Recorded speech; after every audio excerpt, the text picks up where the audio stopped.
Hello, welcomes you all. Myself, Dr. Sunita Sangwan, Assistant Professor in Department of Higher Education, Haryana.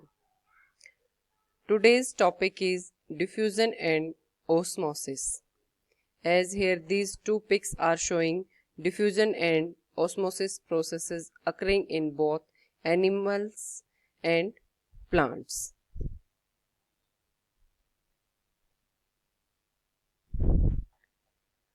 Why these two processes are necessary for the plants or animals or any other living beings? To remain alive, a cell needs various functions like exchange of gases, medium for the solutions like in protoplasm, which require water as a solvent medium, and various salts, glucose, amino acid, proteins, and many other molecules are required for a cell growth and its maintenance. And to supply these cell maintenance or cell requirements, these processes are necessary. The process by which these material required by the cell are provided, like gases are provided by the diffusion, liquid by osmosis, salt, glucose, etc. other micromolecules by the active transport. But in this lecture, we study only diffusion and osmosis in detail. First, diffusion. What is diffusion? The movement of particles or molecule from a region of higher concentration to a region of lower concentration is called diffusion. diffusion में क्या होगा कि एक solution है आपका higher concentration का और दूसरा सॉल्यूशन है लोअर कंसंट्रेशन का। उसमें तो जो पार्टिकल की मूवमेंट होगी वो हायर कंसंट्रेशन, जहां वो हायर कंसंट्रेशन में प्रेजेंट है और जहां वो लोअर कंसंट्रेशन या बिल्कुल प्रेजेंट नहीं है उस साइड उसकी मूवमेंट होगी। और diffusion always takes place from a region of higher diffusion pressure. और डिफ्यूजन प्रेशर कहाँ ज्यादा होगा? जहां पे जो डिफ्यूजिंग पार्टिकल्स हैं वो ज्यादा होंगे, जहां उसकी कंसंट्रेशन ज्यादा होगी वहीं पे प्रेशर ज्यादा होगा। तो इट मीन्स जो डिफ्यूजन होगा वो कहाँ से? जहां हायर डिफ्यूजन प्रेशर है, जहां हायर कंसंट्रेशन है, उस रीजन से जहां लोअर डिफ्यूजन प्रेशर है, जहां लोअर कंसंट्रेशन है, वहां पे डिफ्यूजन होगा। Means along the diffusion pressure gradient. Suppose करो आपने क्लियर वाटर ले रखा है एक बीकर में क्लियर वाटर ले रखा है और उसमें आप कुछ ड्रॉप डाई की डालते हो। तो डाई क्या करती है? ऊपर थोड़ी ही रहती है, जैसे जहां पे आपने डाला है उसको वो क्या करती है? धीरे धीरे पूरे सॉल्यूशन में डिफ्यूज होके पूरे सॉल्यूशन को एक इक्विवेलेंट कलर दे देती है, जिसको हम बोलते हैं इक्विलिब्रियम स्टेट, जहां पे पूरा जो सॉल्यूशन है वो सारा लगभग एक कलर जैसा हो जाता है। तो डिफ्यूजन में क्या होगा? जो पार्टिकल्स हैं वो कहां से, जो उसकी हायर कंसंट्रेशन होगी, हायर कंसंट्रेशन से लोअर कंसंट्रेशन की साइड मूव करेंगे। यही है diffusion in liquid and gases. बहुत सारे जो आप कलर सोल्यूबल करते हो, पहले उसको आप डालोगे सरफेस पे रहेगा, उसके कुछ देर बाद उसमें मिक्सिंग स्टार्ट हो जाएगी और कुछ टाइम के बाद वो पूरे सॉल्यूशन में क्या है? इवनली डिस्ट्रीब्यूट हो जाएगा। ये है diffusion in liquid phase. Diffusion in gaseous phase, like gaseous exchange, carbon dioxide and oxygen exchange through the leaves in the plant. Photosynthesis और रेस्पिरेशन के ड्यूरिंग होता है ना, कार्बन और ऑक्सीजन का एक्सचेंज होता है। इसी टाइप से ये जो एक्सचेंज है, रेस्पिरेशन एक्सचेंज, एनिमल्स में भी होता है। तो वो भी किसके थ्रू होता है? डिफ्यूजन ऑफ गैसेस के थ्रू। ये जो स्लाइड्स है इसमें भी जो एरोज हैं शो कर रहे हैं particle according to their concentration gradient. जैसे कि आप फर्स्ट ट्यूब में देख रहे हो, यहाँ पे जो रेड पार्टिकल्स हैं उनकी कंसंट्रेशन अपर पार्ट में ज्यादा है, जो ब्लू पार्टिकल्स हैं उनकी कंसंट्रेशन लोअर पार्ट में ज्यादा है। कुछ टाइम के बाद जो अपर पार्ट में ज्यादा है तो कहाँ से मूव करेंगे? Higher concentration to lower. इनकी जो रेड पार्टिकल्स हैं उनकी कंसंट्रेशन लोअर पार्ट में बिल्कुल भी नहीं है, तो वो कहाँ से? अपर से लोअर साइड में मूव करना शुरू कर देंगे। और इसी प्रकार से इनकी मूवमेंट स्टार्ट हो जाएगी। और कब तक मूव? और जो ब्लू पार्टिकल्स हैं उनकी कंसंट्रेशन लोअर पार्ट में ज्यादा है, तो वो लोअर पार्ट से अपर पार्ट की साइड मूव करना शुरू कर देंगे। और ये मूवमेंट कब तक होगा? जब तक इसमें इक्विलिब्रियम अटेन नहीं हो जाता। Example of diffusion. There are many more examples of diffusion. Some are here. Gaseous exchange during respiration and photosynthesis through stomata of leaves. Stomata of leaves में से gaseous exchange होता है, O2 बाहर जाती है और CO2 अंदर एंटर करती है, जिसको प्लांट्स अपना फूड सिंथेसाइज करने में यूज करते हैं. During passive salt Uptake, mostly जो साल्ट अपटेक करते हैं प्लांट्स, वो रूट से जो भी मिनरल न्यूट्रिशन जो एब्जॉर्ब करते हैं वो एक्टिव ट्रांसपोर्ट के थ्रू होता है, बट कुछ जो साल्ट्स हैं वो पैसिव एब्जॉर्प्शन के थ्रू भी होते हैं, और जो पैसिव एब्जॉर्प्शन के थ्रू होते हैं वो डिफ्यूजन, सिंपल डिफ्यूजन की जो प्रोसेस है उसके थ्रू होता है. Diffusion of water vapour from intercellular spaces into the atmosphere. जो ट्रांसपीरेशन का लास्ट फेज होता है उसके ड्यूरिंग क्या होगा कि जो इंटरसेलुलर स्पेसिस है स्टोमेटा के सराउंडिंग्स में, उन इंटरसेलुलर स्पेसिस से जो एटमॉस्फेयर में वाटर वेपर्स मूव होंगे वो डिफ्यूजन की प्रोसेस के थ्रू होंगे. ये लास्ट स्टेप होता है ट्रांसपीरेशन का. Rate of diffusion depends on, means जो डिफ्यूजन है, जो पार्टिकल है वो कितने जल्दी डिफ्यूज करेगा, उसका जो रेट ऑफ डिफ्यूजन है वो डिफरेंट जो करेक्टर्स हैं उन पे डिपेंड करेगा. कंसंट्रेशन ग्रेडियंट कितना है, टेम्परेचर क्या है, साइज ऑफ मॉलिक्यूल क्या है, मीडियम ऑफ डिफ्यूजन क्या है, इन्हीं को हम आगे वन बाय वन डिटेल में एक्सप्लेन करेंगे. Concentration gradient. Higher the concentration difference, faster is the rate of diffusion. Means जितना concentration difference means जितना एक साइड ज्यादा होगा और दूसरी साइड बिल्कुल कम होगा, तो उनके बीच में क्या होगा, concentration जो gradient है वो क्रिएट हो जाएगा और वो स्टिपर होगा. जैसे आपने पार्क में झूले देखे होंगे ना, जितना स्टिप होगा उतना जल्दी आप फिसल के नीचे जाओगे, और जितना लेस स्टिप होगा उतना आप लेट फिसलोगे. तो सेम इसमें डिफ्यूजन में भी ऐसे ही होगा. जितना इनका कंसंट्रेशन ग्रेडियंट ज्यादा होगा, मीन्स जितना डिफरेंस ज्यादा होगा उतना फास्ट होगा डिफ्यूजन का रेट, और जितना ये लेस होगा लेस स्टिप कंसंट्रेशन ग्रेडियंट होगा, मीन्स जो कंसंट्रेशन ग्रेडियंट है वो कम होगा, तो जो डिफ्यूजन का रेट है वो स्लो हो जाएगा और जो पार्टिकल्स है वो धीरे धीरे मूव करेंगे.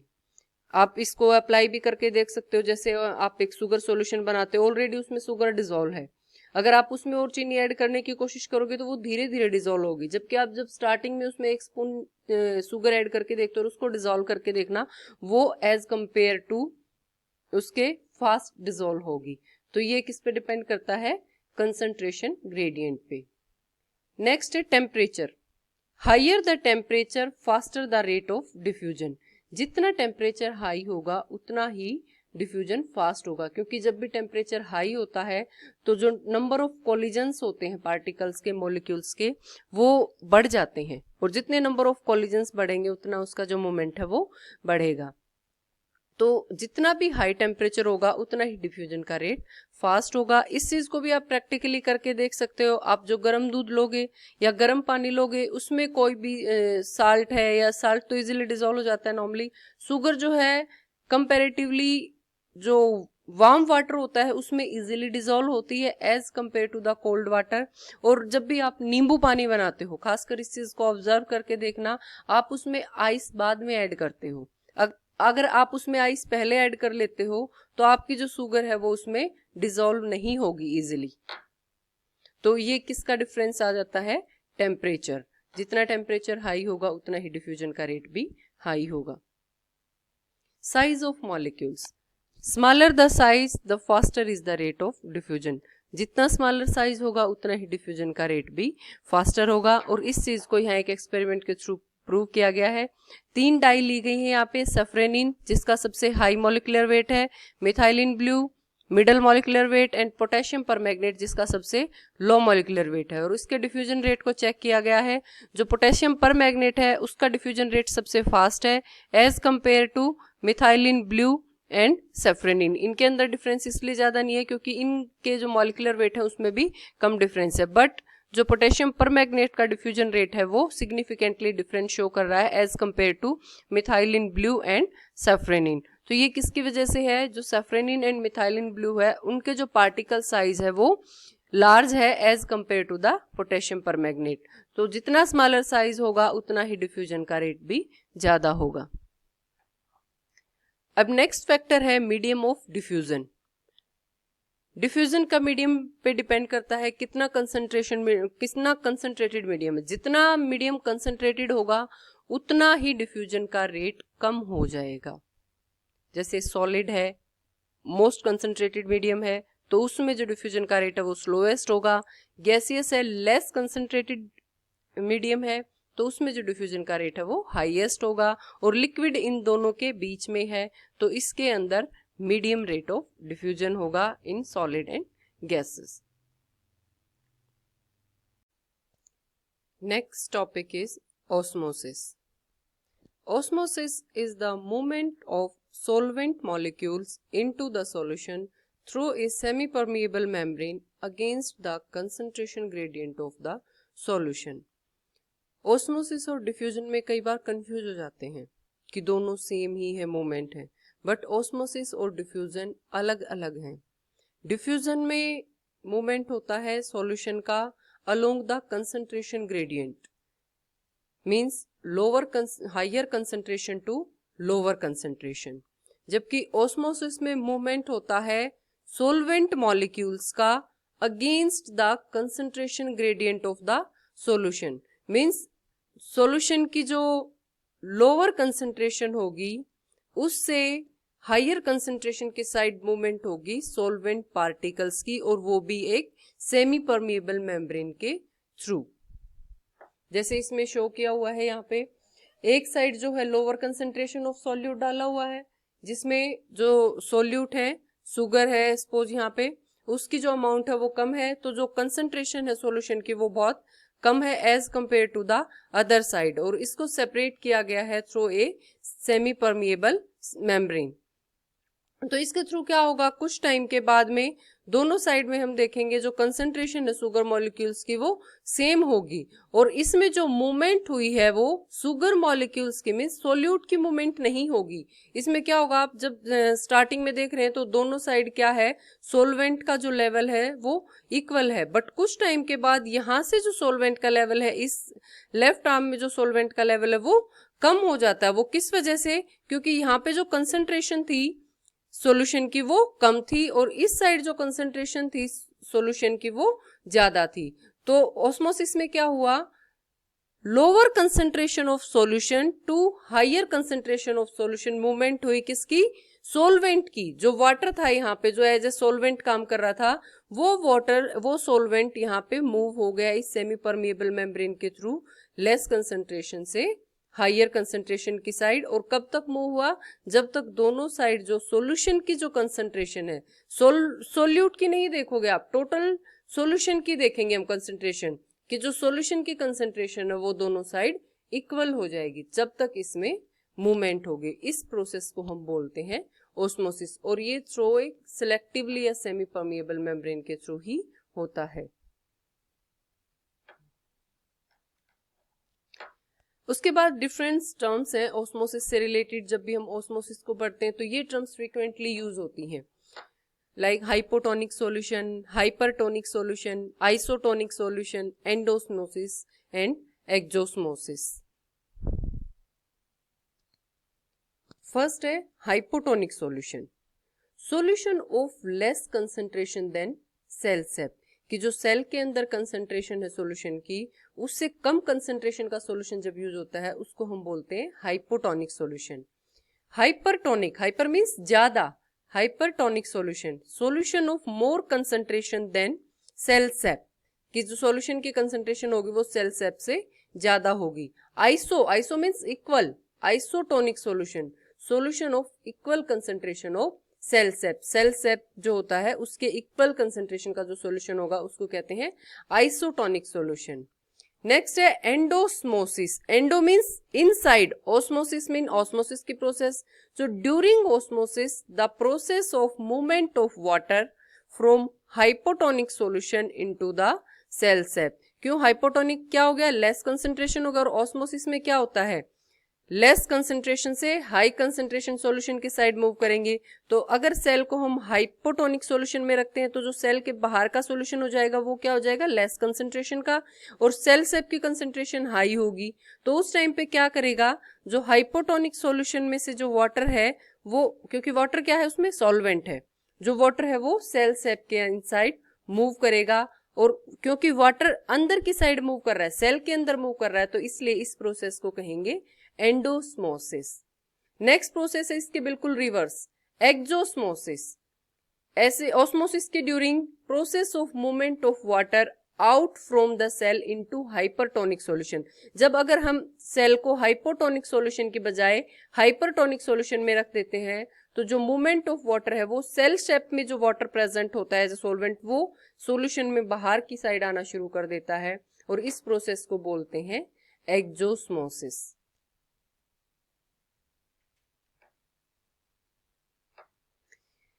These are the demonstration of osmosis in non-living system and living system in by using potato osmoscope। तो नॉन लिविंग सिस्टम में क्या करेंगे, एक थीसल फनल लेंगे, और उस थीसल फनल के ऊपर हम या तो कोई एनिमल मेम्ब्रेन या कोई selectively permeable cellophane membrane use करेंगे, और उस थीसल फनल के अंदर हम उसका जो 3/4 पार्ट होगा उसको 3% या 10% सॉल्ट सॉल्यूशन से फिल करेंगे। उसके बाद एक बीकर लेंगे जिसमें हम डिस्टिल्ड वाटर लेंगे, फिर इस फनल को हम डिस्टिल्ड वाटर का जो बीकर है उसके अंदर डिप करेंगे। कुछ देर के बाद हम क्या देखेंगे कि जो 3/4 वो था, जो साल्ट सॉल्यूशन था उसके अंदर, उसका लेवल जो है राइज हो जाता है, और वो राइज किसकी वजह से होता है, ऑस्मोसिस की वजह से, क्योंकि थीसल फनल में जो सॉल्यूशन था उसकी कंसंट्रेशन ज्यादा थी, बीकर में जो वो डिस्टिल्ड वाटर था तो उसकी कंसंट्रेशन लेस थी, तो इसकी वजह से जो सॉल्वेंट था, जो वाटर था, उसकी मूवमेंट हुई through this semi permeable membrane, और जिसकी वजह से जो सॉल्वेंट है वो बीकर से थीसल फनल में मूव किया, और इसका जो लेवल है वो राइज हो गया। इसी चीज को, सेम ऑस्मोसिस के प्रोसेस को लिविंग बींग्स में हम पोटैटो ऑस्मोस्कोप एक्सपेरिमेंट के थ्रू शो करते हैं, और इसको आप इजीली, क्योंकि अब कॉलेजेस नहीं लग रहे हैं तो एक्सपेरिमेंट लैब में होना पॉसिबल नहीं है, तो इस एक्सपेरिमेंट को आप घर पे भी करके देख सकते हो। इसके लिए आपको simply potato, salt solution, salt, normal water, और कोई भी कंटेनर आपके घर में है, कटोरी है, ग्लास है, कोई कांच का ग्लास है, उसकी जरूरत पड़ेगी सिर्फ। उसके लिए आप क्या करोगे, एक ग्लास लोगे, उसमें कुछ वाटर फिल करोगे, पहले एक पोटैटो लोगे, उसके अंदर कोर बोरर नहीं है तो आप नाइफ से उसके अंदर बीच में होलो कर लोगे, उसको एक छेद बना लोगे उसके अंदर, और उसके अंदर फिर आप क्या करोगे, साल्ट सॉल्यूशन या शुगर सॉल्यूशन, नमक का पानी या जो चीनी है उसका घोल बना लोगे, और उस घोल, उस जो आपने छेद किया है पोटैटो के अंदर, उसके अंदर आप उस सॉल्यूशन को डालोगे। उसके बाद इस पोटैटो को आप एक कटोरी में, ग्लास की कटोरी है या जो कांच का ग्लास है, उसके अंदर सिंपल वाटर फिल करके, और उसके अंदर इसको हाफ डिप करोगे, फुल ऊपर तक ओवरलैप नहीं होना चाहिए वाटर, उसके अंदर डिप करोगे। कुछ टाइम के बाद आप क्या देखोगे कि जब आपका जो इनिशियल लेवल था, आप उसको रिकॉर्ड करोगे कि इनिशियल लेवल पे कहाँ पे आपका सॉल्यूशन था जब आपने उसमें शुगर सॉल्यूशन डाला। कुछ टाइम के बाद आप नोट करोगे कि जो पोटैटो के अंदर सॉल्यूशन था उसका लेवल राइज हो गया है, फिर आप उसको भी नोट करोगे, और उन दोनों में देखोगे कि कुछ लेवल राइज हुआ है या नहीं हुआ है। और ये जो लेवल राइज होगा वो किसकी वजह से, क्योंकि आपने पोटैटो के अंदर डाला था शुगर सॉल्यूशन या साल्ट सॉल्यूशन, वो ज्यादा कंसंट्रेटेड था नॉर्मल वाटर की बजाय, और इसकी वजह से जो बीकर में वाटर था वो पोटैटो के थ्रू अंदर की साइड मूव कर गया, क्योंकि इनके अंदर भी सिलेक्टिव परमिएबल मेम्ब्रेन प्रेजेंट होती है। तो ये थी ऑस्मोसिस थ्रू पोटैटो ऑस्मोस्कोप। उसके बाद osmosis, exosmosis, endosmosis and isotonic solution दिखाए हुए हैं। जब भी हम किसी भी सेल को हाइपरटोनिक सॉल्यूशन में रखेंगे, मींस बाहर की साइड कंसंट्रेशन ज्यादा, तो क्या होगा, जो सेल के अंदर सेल शेप में जो वाटर है वो बाहर की साइड मूव करेगा, और इसकी वजह से जो सेल है वो क्या, प्लाज्मोलाइज्ड हो जाएगी। उसके बाद है आइसोटोनिक सॉल्यूशन मीन बाहर भी सेम कंसंट्रेशन है और सेल शेप की भी उतनी ही कंसंट्रेशन है, तो इसकी वजह से जैसे वाटर बाहर की साइड मूव करेगा उतना ही सेम कंसंट्रेशन में इनसाइड भी मूव करेगा, और इसमें जो सेल है वो नॉर्मल स्टेट में रहेगी, फ्लैसिड सेल रहेंगी। थर्ड कंडीशन है जब हम सेल को हाइपोटोनिक सॉल्यूशन में रख देते हैं, मींस ऐसे सॉल्यूशन में जिसकी कंसंट्रेशन सेल सेप से कम है, तो उसमें प्रोसेस होगी एंडोस्मोसिस, मींस जो बाहर की साइड जो सॉल्यूशन में जो वाटर प्रेजेंट होगा वो सेल के अंदर मूव कर जाएगा और उससे जो सेल है वो स्वेलन हो जाएगी, जिसको हम बोलते हैं टर्जिड सेल। सेम इसी प्रकार का जो प्रोसेस है यहाँ पे नीचे रिप्रेजेंट किया हुआ इस फिगर में, इसमें क्या है कि soil become flooded with sea water, कि जो सॉइल है वो सी वाटर से फ्लडेड हो गई है, तो उस केस में क्या करेगा, सी वाटर में क्या है सॉल्ट ज्यादा होता है, तो वो सॉल्यूशन कैसा हो गया, हाइपरटोनिक सॉल्यूशन हो गया। जब हाइपरटोनिक सॉल्यूशन हो गया तो जो प्लांट की रूट्स हैं वो वाटर को एब्जॉर्ब नहीं कर पाएंगी, वाटर प्रेजेंट है बट वो फिजियोलॉजिकली ड्राई हो जाएगी, वो सॉइल प्रेजेंट होते हुए भी उसको एब्जॉर्ब नहीं कर पाएंगे क्योंकि वहां पे जो साल्ट की कंसेंट्रेशन है वो ज्यादा होगी, तो इसकी वजह से जो प्लांट है वो विल्टेड हो जाएगा। बट अगर रेन आ जाती है, बारिश हो जाती है, तो क्या करेगा, जो बारिश का पानी है वो परकोलेट करेगा सोयल में और उसको न्यूट्रलाइज कर देगा और वो आइसोटोनिक सॉल्यूशन में कन्वर्ट हो जाएगा, तो उसकी वजह से प्लांट फिर से रिवाइव कर जाएगा, क्योंकि एंडोस्मोसिस के जो प्लांट है वो फिर से वाटर एब्जॉर्ब करेगा और एंडोस्मोसिस की, इसको हम बोलते हैं temporary wilting of the plants. Same इसी प्रोसेस को सेल के अंदर दिखाया हुआ है, एलोडिया सेल में टैप वाटर में प्रेजेंट है तो फ्लैसिड सेल्स प्रेजेंट है। जब इन्हीं को हम 10% NaCl के सॉल्यूशन में रखते हैं तो ये सेल्स प्लाज्मोलाइज सेल्स हो जाती हैं। इनका जो साइटोप्लाज्म है, जो क्लोरोप्लास्ट है, वो सेंटर में एक सर्कुलर फॉर्म बना लेते हैं। अगर आप इस चीज के लिए कोई वीडियो देखना चाहें तो ये लिंक है, इस पे आप इसकी वीडियो भी प्रेजेंट है, किस टाइप से जो इफेक्ट है सी वाटर का प्लांट सेल्स पे है उसको आप देख सकते हैं। इसी टाइप से जो हाइपोटोनिक सॉल्यूशन और आइसोटोनिक और हाइपरटोनिक सॉल्यूशन का है एनिमल सेल्स में, जो आरबीसी होती है, हमारी रेड ब्लड सेल्स होती हैं, उनके ऊपर भी इसी टाइप से सेम इफेक्ट होता है जैसे प्लांट सेल का, बट स्लाइटली सा डिफरेंस होता है क्योंकि एनिमल सेल्स में सेल वॉल नहीं होती, तो जब भी हम उनको हाइपोटोनिक सॉल्यूशन में रखेंगे तो वो ब्रस्ट हो जाएंगी। जस्ट ये नहीं है कि इनकी तरह स्वेल होके टर्जिड सेल बन जाएंगे, क्योंकि यहाँ पे एनिमल प्लांट सेल में सेल वॉल होती है जो इसको ब्रस्ट होने से प्रोटेक्ट करती है, जबकि आरबीसी में वो नहीं है। तो जब भी हम आरबीसी को हाइयर उसमें रखेंगे, हाइयर कंसेंट्रेशन के सॉल्यूशन में, तो वो ब्रस्ट हो जाएंगी। Osmosis examples, there are different examples of osmosis.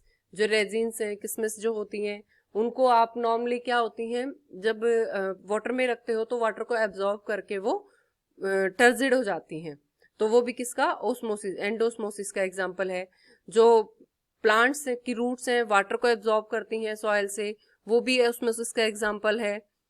उसके बाद जो आप कई बार बहुत देर तक जो कपड़े धोते हो, सर्फेक्टेंट है या कुछ भी ऐसा वाटर यूज करते हो जो कंसंट्रेटेड है, उसके बाद आप क्या देखोगे, आपके हाथ में ऐसे रिंकल से हो जाते हैं, वो भी किसकी वजह से होते हैं, ऑस्मोसिस, एक्जोस्मोसिस की वजह से। आपका जो स्किन का मॉइस्चर है वो बाहर आ जाता है, उसकी वजह से, access of water removing, exosmosis की वजह से। Gargling, salt water can cure the sore throat, yes. क्यों, क्योंकि ये क्या करता है, बैक्टीरिया की लाइसिस कर देता है। जब भी हम गले में गार्गलिंग करते हैं साल्ट वाटर से, तो वहां पे जो कंसंट्रेशन है, जो बैक्टीरिया हमारे थ्रोट में प्रेजेंट है, उनकी कंसंट्रेशन कम हो जाती है, तो उनका जो एक्जोस्मोसिस की प्रोसेस हो जाती है, जिसकी वजह से जो बैक्टीरिया है वो डाई हो जाते हैं। सेम ये जो एग्जाम्पल दिखाया हुआ है, Wendell, I am home, how is that sore throat, sweetie feeling better. ये जो स्लग एंड स्नेल्स होते हैं, जब भी हम इनके ऊपर साल्ट डालते हैं, अपने जो गार्डन है उससे रिमूव कर सकते हैं, just sprinkle the salt on them, they will die. किसकी वजह से, जो प्रोसेस होती है वो एक्जोस्मोसिस की प्रोसेस है, उसकी वजह से ये डाई हो जाते हैं। तो यहाँ पे यही था कि जो गार्गलिंग के लिए इन्होंने इसको सॉल्ट दिया यूज करने के लिए, और फिर उसे पूछ रहे हैं आर यू वेल, तो स्लग्स एंड स्नेल्स हैं, ऑब्वियसली वेल नहीं होंगे साल्ट से गार्गलिंग करके। तो ये भी जो एग्जाम्पल है वो किसका है, ओस्मोसिस का ही एग्जाम्पल्स हैं कि we can remove slugs and snail by using simply salt in our garden. Why osmosis is important, क्या सिग्निफिकेंस है ऑस्मोसिस, क्यों ऑस्मोसिस प्लांट्स के लिए जरूरी है। Absorption of water by the roots, जो रूट्स वाटर को एब्जॉर्ब करती हैं वो ऑस्मोसिस के थ्रू ही एब्जॉर्ब करती हैं। सेल्स टू सेल मूवमेंट होगी जो वाटर की, वो भी ऑस्मोसिस के थ्रू होगी। टर्जिडिटी जो मेंटेन होगी सेल्स की वो भी ऑस्मोसिस, क्योंकि ऑस्मोसिस की वजह से ही होगी। टर्गर प्रेशर जो प्लांट की मूवमेंट के लिए रिस्पॉन्सिबल है, जो स्टोमेटल मूवमेंट है, लीफलेट मूवमेंट है, उन सब के लिए जो टर्गर प्रेशर रिस्पॉन्सिबल है उसको भी ऑस्मोसिस ही मेंटेन करती है। और वेरियस बायोटिक और एबायोटिक स्ट्रेस होते हैं उनको भी सेल मेंटेन करती है बाय इंक्रीजिंग ऑस्मोटिक प्रेशर, और वो जो मेंटेन करती है वो भी ऑस्मोसिस के थ्रू ही मेंटेन करती है। थैंक्स।